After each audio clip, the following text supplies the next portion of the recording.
నమస్తే, welcome to V3 news. లక్ష్యం సమాజ హితం. నేను గణేష్. బులెటిన్ ముందుగా హెడ్లైన్స్ చూద్దాం. రాజ్భవన్లో ఘనంగా భారత రాజ్యాంగ 70వ వార్షికోత్సవ వేడుకలు. ముఖ్య అతిథులుగా పాల్గొన్న governor Tamilisai, CM K Chandrashekar Rao. Peddapalli జిల్లాలో ఇటుక బట్టి యజమాని కిడ్నాప్. 8 లక్షల నగదు, బంగారం మరియు ఏటీఎం తీసుకువెళ్లిన దుండగులు.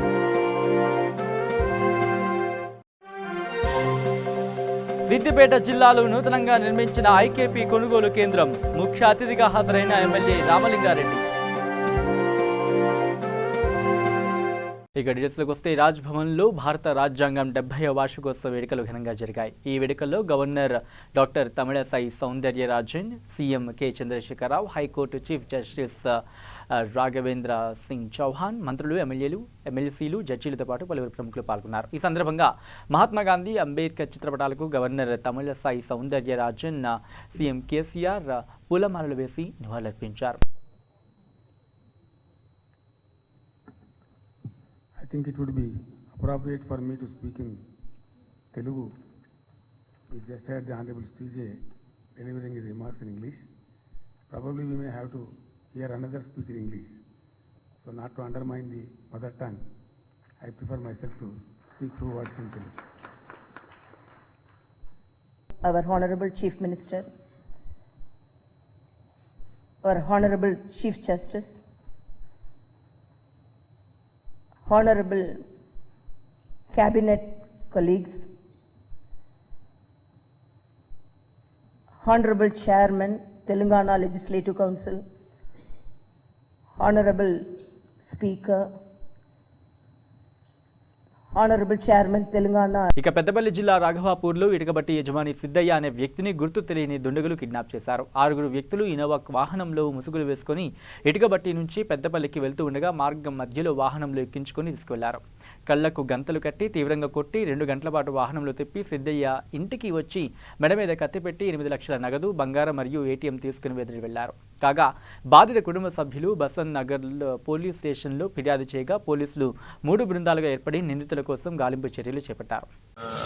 వస్తుండగా బైక్ మీద రోడ్డుపేట నుంచి రాఘాపురం మార్గం మధ్యలో నన్ను ఒక ఇన్నోవా కారులో దుండగులు వెంబడించి కత్తులతో బెదిరించి నన్ను ముసుగు వేసి కిడ్నాప్ చేసి 2 గంటల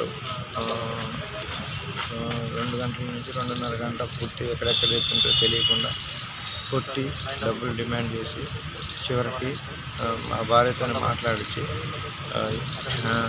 8 లక్షల రూపాయల నగదు ప్లస్ నా దగ్గర ఉన్న 56,000 ప్లస్ ఒక ఉంగరం ఇవన్నీ దోపిడీ చేసి నన్ను ఇంటి దగ్గర వదిలేయండి.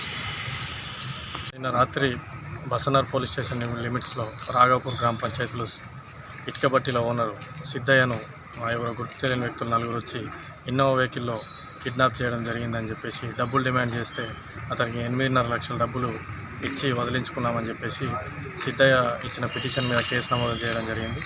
దానిపైన దర్యాప్తు చేస్తున్నాం. 3 టీములుగా డివైడ్ అయిపోయి ట్రేస్ చేయడానికి ప్రయత్నం చేస్తున్నాం. దీంట్లో కొన్ని క్లూస్ ఉన్నాయి. దాని ప్రకారం ఫాలో అయ్యి మిగతా ట్రేస్ అయిన తర్వాత వివరాలు తెలుపడం జరుగుతుంది. ఇక సిద్దిపేట జిల్లా మిరుదొడ్డి మండలంలో నూతనంగా నిర్మించిన ఐకేపీ కొనుగోలు కేంద్రాన్ని దుబ్బాక ఎమ్మెల్యే రామలింగారెడ్డి ప్రారంభించారు. ఈ కార్యక్రమంలో జెడ్పీటీసీ సూకూరి లక్ష్మి, ఎంపీపీ గజ్జల సాయిలు, మండల టీఆర్ఎస్ నాయకులు ఈ కార్యక్రమంలో పాల్గొన్నారు.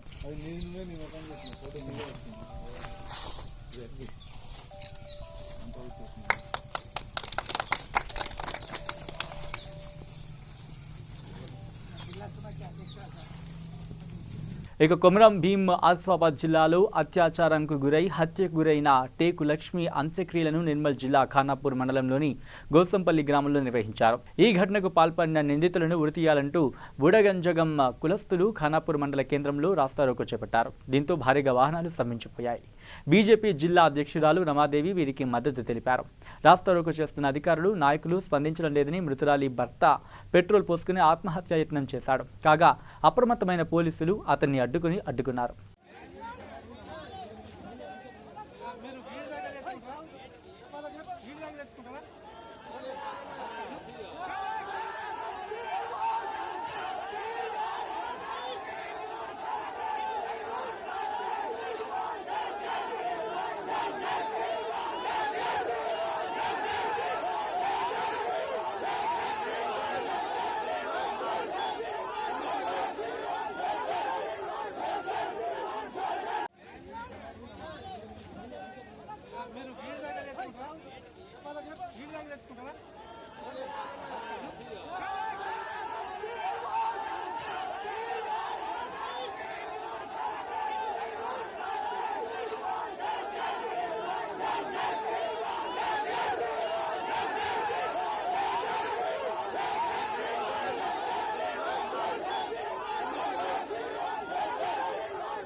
ఇక జగిత్యాల జిల్లాలో కోర్టు తీర్పును గౌరవించి శాంతియుత పరిష్కారం కోసం సమ్మె విరమించి విధుల్లో చేరడానికి వచ్చిన ఆర్టీసీ కార్మికులను పోలీసులు అరెస్టు చేశారు.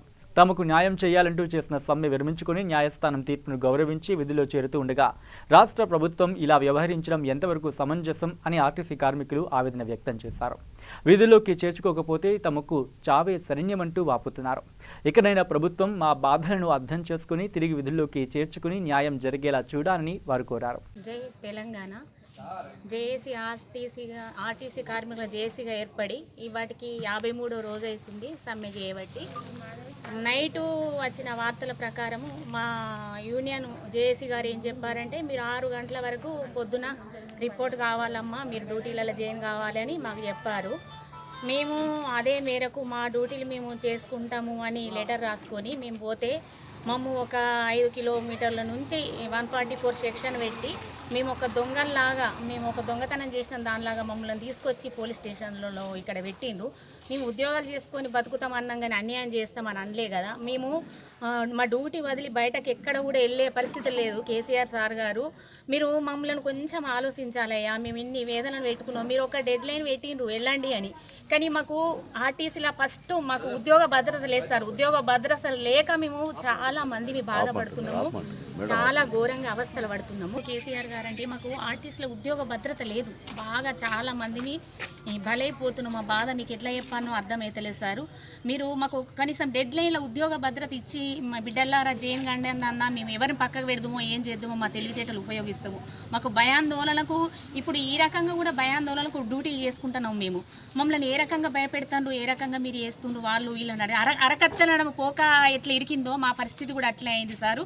అటు జేఏసీ నాయకులు కూడా మీరు కూడా అన్నయ్యలు, మీరు ఏం కష్టపడుతుండ్రో ఏం చేస్తుండ్రో మీరు అటు ఏం చేసుకుంటారో మాకు అర్థమైతే లేదు. ఏదైతే ఓటింగ్ పెట్టుకొని మన సమ్మె చేస్తాం అనుకున్నాం అది కూడా విరమణ కూడా అట్లనే ఉండాలి. మీకు ఇష్టం వచ్చినప్పుడు స్టార్ట్ అంటారు, ఇష్టం లేనప్పుడు ఓకే అంటారు. మాకు ఏం అర్థం కాక పిల్లలకు ఫీజులు కట్టలేక ఇప్పుడు నా పరిస్థితి, నా బిడ్డ ఫీజు కట్టలేకుంటే నా బిడ్డను బయటకు పంపించారు. నా బిడ్డను మంచిగా నేను కష్టపడి చదివించి బంగారు తెలంగాణలో బంగారు భవిష్యత్తు నా బిడ్డ చేస్తా అనుకున్నా కానీ నేను ఇట్లా పోలీస్ స్టేషన్లో పొంటి వచ్చి ఇంత ఘోరంగా ఉంటానని అయితే అనుకుంటలేను. మాకు ఎన్ని కష్టాలు ఉన్నాయి సార్. ఆర్టీసీ వాళ్ళకు అసలు జీతాలు ఒక్కసారి మీరు మానవత్వంతో ఒక్కసారి ఆలోచించుకోండి సార్. ఘోరంగా ఉన్నా సార్. మేము ఇంట్లో ఒక్కలం చేసుకొని కష్టపడి సాదుకునేటోళ్ళం ఉన్నాం సార్. మాకు ఏ పథకాలు కూడా వర్తిస్తలేవు సారు. మీరు దయచేసి మీరు అన్యదా భావించకుండా మీ బిడ్డలేమే అని మమ్మల్ని పిలిచి మా చర్చలకు పిలిచి సార్ ఇప్పటికో ఏదో ఒకటి మీ పెద్ద నోరుతోటి మిమ్మల్ని మేము ధిక్కరించలేదు, భయాందోళనకు గురై భయపడుకుంటా చస్తున్నాము, గుండె లాగి చస్తున్నాం. అటు లీడర్లు చస్తుండ్రు, ఎవరు చస్తుండ్రు సారు. మామూలు మేము కార్మికులను చస్తున్నాం, మా చెల్లెలు చస్తుండ్రు, మా అన్నయ్యలు చస్తుండ్రు. మీరు మా కార్మికుల గురించి మా చెల్లెళ్ళ గురించి సార్ కష్టపడి మీరు మమ్మల్ని ఏదో ఒక చర్చకు పిలిచి సార్ మమ్మల్ని యథావిధిగా సపరేట్గా డ్యూటీ చేసుకుంటే వేయండి సార్. ఈ రోడ్డు పాలు ఎందుకు సార్, మనం ఇప్పుడు ఇంత ఘోరంగా చేస్తే ఎట్లుంటుంది సారు. దయచేసి మేమైతే బాగా కష్టపడేటోళ్ళం సారు. ఏ ఉద్యోగస్తులు ఎట్లుంటారో మీకు తెలుసు సార్, అన్నీ తెలుసు సార్. మీకు ఏం చెప్పినా కానీ మీరే అర్థం చేసుకోవాలి సార్. మా ఆర్టీసీ వాళ్ళ బాధ ఒక్కొక్కల బాధ చెప్తే సార్ గోళీలు ఇప్పుడు షుగర్లు బీపీలు ట్యాబ్లెట్లు లేక అవస్థల పడి రూము మాకు కనీసం ఇండ్లు ఉన్నాయా సార్. ఆర్టీసీ వాళ్ళకి ఎవ్వరికి కూడా ఇల్లు లేదు సార్. మీరు అనుకుంటారేమో రెంట్లు కట్టలేక మా బోర్లు బయట వాడేస్తుంది సార్. మేము ఎక్కడుండు ఏం చేసుడు, మా పరిస్థితి ఏంది సార్. మా పిల్లల పరిస్థితి, మా పెళ్ళి ఇప్పుడు నడి వయసుకున్న బిడ్డ పెళ్ళికి వచ్చింది సార్. నేను అటు చదివి అన్నా ఇటు పెళ్లి చేయాలని చచ్చిపోవన్నా ఏం చెప్పండి సార్. మీరే చెప్పండి సార్. మీరు ఒక్క గురించి ఈ యూనియన్లు అన్న పక్కకి పెట్టి అదేదో మెసేజ్ మీరే ఇవ్వండి కదా సార్. మీ మాట నేను వింటాం కదా సార్. మీరే ఇచ్చి బిడ్డలారా మీరు జైన్ కండి ఇదని చెప్పండి సార్. మీ మాటకు కూడా మేము విలువిస్తాము, విలువలేదని మీరు ఎప్పుడు కూడా అనుకోవద్దు సార్. మీరంటే ఎప్పుడు అభిమానమే, మీరంటే ప్రేమనే, మీ మాట ఎప్పుడైనా వింటాము. మా అన్నయ్యలు వాళ్ళు కూడా మా గురించే కష్టపడతారు. అశ్వత్థామరెడ్డి కానీ రాజిరెడ్డి కానీ వాళ్ళు కూడా అందులో ఏది క్లియర్ అనేది అనౌన్స్ చేసి మమ్మల్ని కొంచెం ఈ పోలీస్ స్టేషన్లో పోండి సార్. మేము డ్యూటీ చేస్తామని పోతే పోలీస్ స్టేషన్లో పెట్టుడు ఎంతవరకు కరెక్ట్ సార్. మేము మమ్మల్ని ఏమనుకుంటారు సార్, పక్క వాళ్ళు ఒక పోలీస్ స్టేషన్లో పోయొచ్చినా అంటే లేడీస్ని ఎట్లా చూస్తారు సార్. మేమేమో దొంగలమా లంగమా ఏం పాపం చేసినాం అనుకుంటారు సార్. మేము ముఖం ఎట్లా ఎత్తుకుంటాం సార్. కేసీఆర్ గారు సార్ గారు దండం పెట్టి చెప్తున్నా, మా అందరి తరఫున, మా జేఏసీల తరఫున చెప్తున్నా, మమ్మల్ని డ్యూటీలకు పంపించి మా హార్ట్ అటాకులు ఆగిపోకుండా హ్యాపీగా డ్యూటీ చేసుకుంటాడు చూడండి సార్. మేము ఎట్టి పరిస్థితుల్లో మిమ్మల్ని ఎప్పుడు కూడా ధిక్కరించాం సార్. మీరు అంటే అభిమానమే, ప్రేమనే. Thank you sir. ఇక తెలంగాణ రాష్ట్ర ప్రభుత్వం ఎంతో ప్రతిష్టాత్మకంగా చేపట్టిన హరితహారం కార్యక్రమంలో రామగుండం అధికారుల నిర్లక్ష్యం కనిపిస్తోంది. కార్పొరేషన్ పరిధిలోని రాజీవ్ రహదారిలో సర్వీస్ రోడ్డుకు సుమారు 200 పైచిలుకు మొక్కలు నాటారు. కానీ నెలలు గడుస్తున్నా మొక్కలకు ట్రీ గార్డ్స్ ఇంకా ఏర్పాటు చేయలేదు.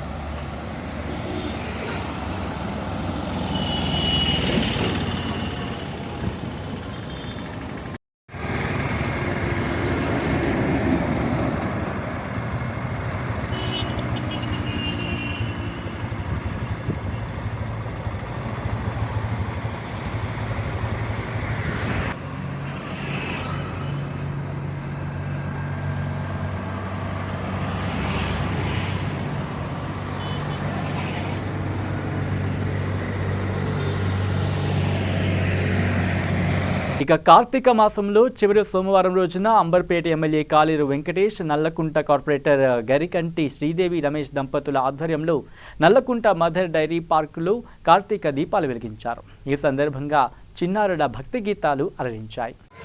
మన సోదరిమణులు మంచి దీపోత్సవ కార్యక్రమం చేసుకున్నారు.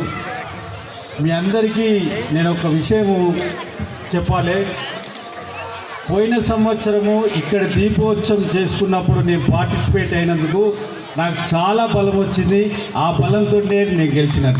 మీ ఆశీస్సులు ఇదే విధంగా ప్రతి సంవత్సరము మనమందరం ఐకమత్యంగా ఇక్కడ పాల్గొని ఈ ఫంక్షన్, ఈ సెలబ్రేషన్ను విజయవంతంగా చేసుకోవాలని మీ అందరినీ నేను కోరుతున్నాను. Thank you. ఇక నారాయణపేట జిల్లా ధన్వాడ మండలంలో మైనార్టీ సంఘ నాయకులు డాక్టర్ బిఆర్ అంబేద్కర్ చిత్రపటానికి పాలాభిషేకం నిర్వహించారు. రాజ్యాంగం రచించి 70 సంవత్సరాలు అవుతుందని, అంబేద్కర్ విదేశాలకు వెళ్లి ఉన్నతమైన చదువులు చదివి రాజ్యాంగం రచించడం వల్ల ఎస్సీ, బీసీ మైనార్టీలకు ప్రభుత్వం సమాన రిజర్వేషన్ కల్పించిందని అన్నారు. బీసీ, ఎస్సీ మైనార్టీలకు ఎంతో మేలు కల్పించిన అంబేద్కర్ చేసినటువంటి మేలు ఎప్పటికీ మరువలేమని కొనియాడారు. ఈ కార్యక్రమంలో సంఘం అధ్యక్షులు చంద్రయ్య మరియు సర్పంచ్ రాములు, శ్రీధర్, శంకర్, నరసింహులు, శ్రీను పాల్గొన్నారు. మాత్రమే రిజర్వేషన్స్ కొనసాగాలి అని మొట్టమొదట రాయడం జరిగింది. కానీ మనందరం గమనించుకోవాల్సిన అంశం ఏమిటంటే 70 సంవత్సరాలు అయినా కూడా ప్రతిసారి రాజ్యాంగాన్ని సవరణ చేసి ఇంకా 10 సంవత్సరాలు రిజర్వేషన్స్ ని పొడిగించుకుంటూనే పోతున్నాం. అంటే నేను రిజర్వేషన్స్ ని పొడిగించకూడదు అని చెప్తున్నానని అనుకోకూడదు. నేను ఎందుకు చెప్తున్నానంటే మన భారతదేశంలో ఉన్న కూడా ఎక్కడైనా ఉంది అని అంటే కూడా ఆశ్చర్యపోవాల్సిన అవసరం లేదు. దీన్నంతా కూడా నేను చాలా తప్పుపడుతున్నా.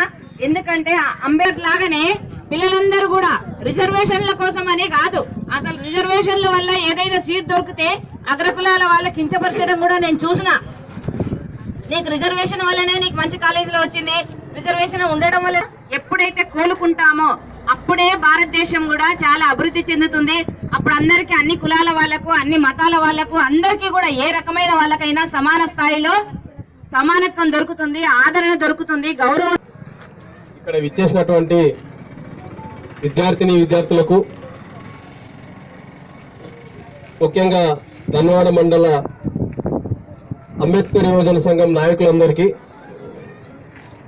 గుణంగా మరొక్కసారి పేరున మాట్లాడుతున్నామంటే ఆ స్వేచ్ఛ ఉందంటే.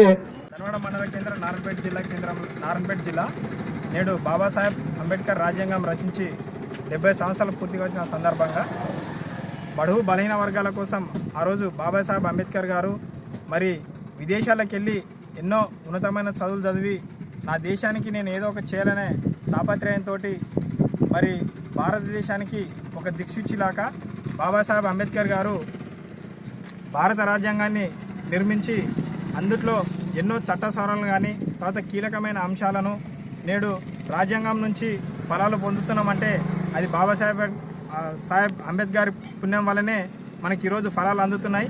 కానీ నేటికి కూడా ఇంకా అంటరానితనం మరి గ్రామీణ ప్రాంతాల్లో పోలేదు. కాబట్టి ఇకనైనా భవిష్యత్తులోనే తప్పకుండా కూడా అందరూ చదువుకున్న విజ్ఞానవంతులు అందరూ కూడా దీనిపైన సమానంగా పోరాటం చేయాల్సిన అవసరం ఉంది.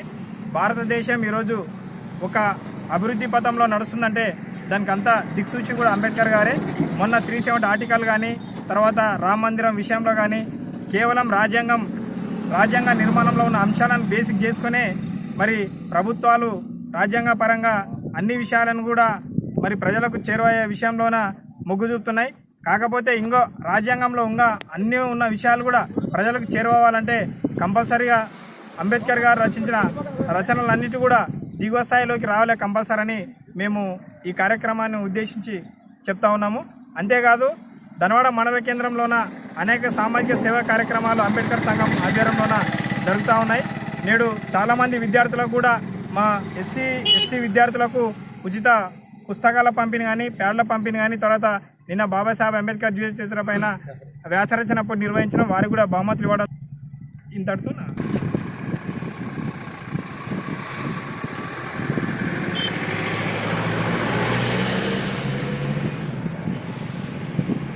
మీడియా మిత్రులకు ప్రింట్ ఎలక్ట్రానిక్ మీడియా మిత్రులందరికీ నా జైలు. ఈరోజు భారత రాజ్యాంగం రచించి 70 ఏళ్ళు పూర్తయిన సందర్భంగా బాబాసాహెబ్ అంబేద్కర్ గారికి పాలాభిషేకం చేయడం జరిగింది. అదేవిధంగా బడుగు బలహీన వర్గాలకు ఆశ చూపినటువంటి డాక్టర్ బిఆర్ అంబేద్కర్ గారు ఈరోజు ఎన్నో రాజ్యాంగ సవరణల వల్ల ఎస్సీ ఎస్టీ బీసీ మైనార్టీ బాగుపడాలని కృషి చేయడం వల్ల ఈరోజు అదే రాజ్యాంగం రాసడం వల్ల ఈరోజు అదే రిజర్వేషను అదే సామాజిక వర్గానికి చెందినని ఆ రాజ్యాంగం వల్లనే నేను ఈరోజు సర్పంచ్ కావడం జరిగింది. అదే రాజ్యాంగం రచించకపోయింటే ఈరోజు ఎస్సీ ఎస్టీ బీసీ మైనార్టీ వాళ్ళు గుణంగా ఇంకా అంటరాని వాళ్ళుగానే ఉంటుండే.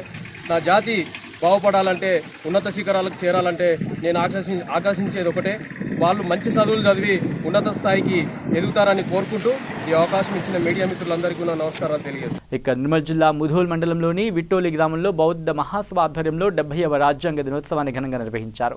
అంబేద్కర్ విగ్రహానికి పూలమాల వేసి నివాళులర్పించారు. ఈ సందర్భంగా బౌద్ధ మహాసభ మండల అధ్యక్షుడు శంకర్ మాట్లాడుతూ భారత రాజ్యాంగ రచనకై బాబాసాహెబ్ చేసిన కృషిని కొనియాడారు. అందరూ భారత రాజ్యాంగం పట్ల అవగాహన కలిగి ఉండాలని ఈ సందర్భంగా వారు తెలిపారు. ఈ కార్యక్రమంలో యువజన సంఘ నాయకులు భీమ్రావ్, దిలీప్ తదితరులు పాల్గొన్నారు. భారతీయ బౌద్ధ మహాసభ గ్రామ శాఖ ఆధ్వర్యంలో బాబాసాహెబ్ అంబేద్కర్ గారు రాజ్యాంగ దినోత్సవం జరిపించుకుంటున్నాం. ఎందుకంటే 70 సంవత్సరాలు జరిగినాయి. భారత రాజ్యాంగం రాసి డాక్టర్ బాబాసాహెబ్ అంబేద్కర్ గారు పార్లమెంటులో డాక్టర్ రాజేంద్ర ప్రసాద్ గారికి, పండిత్ జవహర్లాల్ నెహ్రూ పంతప్రధాన్ గారికి రాజ్యాంగం దానం ఇచ్చిన దినమిది. ఈ రాజ్యాంగం అమలైన తర్వాత భారతదేశంలో ఉన్న బలహీన బడుగు వర్గాల సమాజంలో మార్పు ఎంత మట్టుకు వచ్చిందని ప్రతి మనిషి చెప్పవచ్చు. ఈ దేశంలో సామాజిక న్యాయం, బంధుత్వ న్యాయం, ఆర్థిక న్యాయం ఇదంతా రాజ్యాంగంలో బాబాసాహెబ్ కల్పించి ఈ దేశాన్ని కాపాడుకున్నారని స్వాతంత్రం వచ్చిన తర్వాత రాజ్యాంగం రాసిన బాబాసాహెబ్ అంబేద్కర్ గారు రాజ్యాంగానికి ఎన్ని దినాలు అయినాయంటే 2 సంవత్సరాల 11 నెలలో 17 దినాల్లో భారత రాజ్యాంగం పూర్తిగా రూపుదిద్దడం జరిగింది. ఆ తర్వాతనే పార్లమెంటులో డాక్టర్ బాబాసాహెబ్ అంబేద్కర్ గారు 1949 26 నవంబర్న అది రాజ్యాంగం దానం ఇవ్వడం జరిగింది. అదేవిధంగా ఈ రాజ్యాంగంలో ప్రతి మనిషికి హక్కు కల్పించింది. ఈ దేశంలో ఉన్న అడవిలో ఉన్న జంతువులకు సుక్షితంగా ఎవరికి హింస చేయదు అని ఆ జింకకు పులికి కొడితే శిక్ష వర్తిస్తుంది. ఇలాంటి భారత రాజ్యాంగం మన గొప్ప రాజ్యాంగం అని ప్రపంచ స్థాయిలో చెప్పుకోవటానికి మనకు విలువ ఉన్నది అని నాకు. ఇక నిర్మల్ జిల్లా ముధోల్ నియోజకవర్గం భైంసా మండలంలో మహాసప్త కార్యక్రమం సమాప్తి సందర్భంగా భక్తులు ఆలయానికి పోటెత్తారు. భక్తులు భక్తి శ్రద్ధలతో మహాశివలింగానికి అభిషేకాలు చేసి ప్రత్యేక పూజలు నిర్వహించారు. అనంతరం రాములు మహారాజ కీర్తన ప్రవచనాలు నిర్వహించారు. తెలంగాణ చుట్టుపక్కల నుంచి మరియు మహారాష్ట్ర నుంచి భక్తులు పెద్ద సంఖ్యలో ఈ కార్యక్రమంలో పాల్గొన్నారు. సిద్ధేశ్వర ఆలయ కమిటీ సభ్యులు భక్తులకు అన్ని సౌకర్యాలు ఏర్పాటు చేశారు. ఎటువంటి అవాంఛనీయ సంఘటనలు జరగకుండా ఆలయ కమిటీ సభ్యులు పర్యవేక్షించారు. మా చిచ్చుంద గ్రామంలో వెలిసినటువంటి శ్రీ సిద్ధేశ్వర ఆలయము తెలంగాణ రాష్ట్రంలో అతి ప్రాచీనమైనటువంటి శివాలయంలో ఒకటి. ఇక్కడ దీనిని 12వ శతాబ్దం లోపల కాకతీయ రాజులలో ప్రతాపరుద్రుడు నిర్మించినటువంటి దాఖలాలు ఉన్నాయి పురావస్తు శాఖ ప్రకారం. అయితే దీనిని ఈ విధమైనటువంటి సత్యదేవుణ్ణి మేము 7 రోజుల పాటు మా గ్రామంలో ప్రతిరోజు భజనలు కీర్తనలతో పాటు అన్నదాన కార్యక్రమం కూడా నిర్వహించుకుంటాము. దీని లోపల మా తెలంగాణ రాష్ట్రం నుంచి రాష్ట్ర ప్రజలందరూ కూడా ఈ దేవుణ్ణి మొక్కడానికి ఆఖరి రోజు అనేటువంటి చతుర్దశి రోజున అళంది లోపల దయండి ఉంటదైతే మా చుట్టూరు సిద్ధేశ్వర ఆలయంలోనే దయండి ఉంటది. దాదాపుగా 400-500 సంవత్సరాల నుంచి ఈ సప్తమి కార్యక్రమాలను మా తాత ముత్తాతల నుంచి కూడా మేము అత్యంత భక్తి శ్రద్ధలతో ఈ భగవంతుని సేవకు పాత్రలవుతూ ఉంటాము. దీనివల్ల మాకు పాడి పంటలు కానీ మాకు సుఖశాంతులు అందరికి కూడా ఈ భగవంతుడు దయ వల్లనే మేము. ఇక బులెటిన్ ముగించే ముందు హెడ్లైన్స్ మరోసారి చూద్దాం. రాజ్భవన్లో ఘనంగా భారత రాజ్యాంగ 70వ వార్షికోత్సవ వేడుకలు. ముఖ్య అతిథులుగా పాల్గొన్న governor Tamilisai, CM K Chandrashekar Rao. Peddapalli జిల్లాలో ఇటుక బట్టి యజమాని కిడ్నాప్. 8 లక్షల నగదు, బంగారం మరియు ఏటీఎం తీసుకువెళ్లిన దుండగులు.